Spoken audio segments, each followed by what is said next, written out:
À ce moment-là, ses disciples rentrèrent, et ils furent très surpris de le voir parler avec une femme.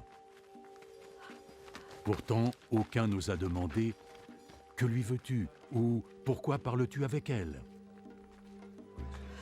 Alors la femme au laissa puits. sa cruche d'eau et retourna à la ville. Va vite au puits.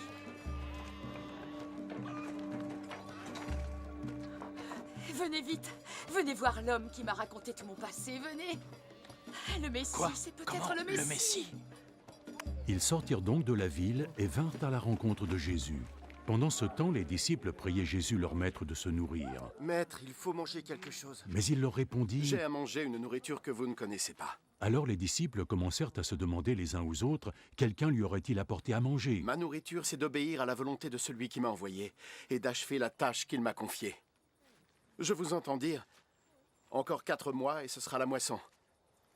Mais moi, je vous dis, regardez bien les champs. Les grains sont mûrs et fins, prêts à moissonner. Celui qui moissonne reçoit son salaire et récolte les grains pour la vie éternelle. Alors celui qui sème et celui qui récolte se réjouissent ensemble. Il est vrai le proverbe qui dit « Quand l'un sème, l'autre moissonne ». Je vous ai envoyé moissonner dans un de ces champs où vous n'avez pas travaillé. D'autres y ont travaillé.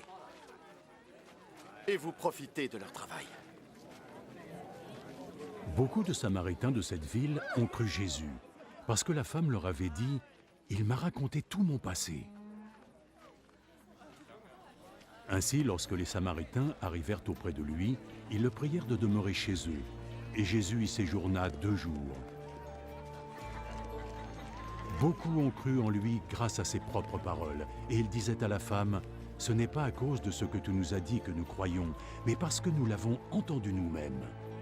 Et nous savons que c'est vraiment lui, le Sauveur du monde. »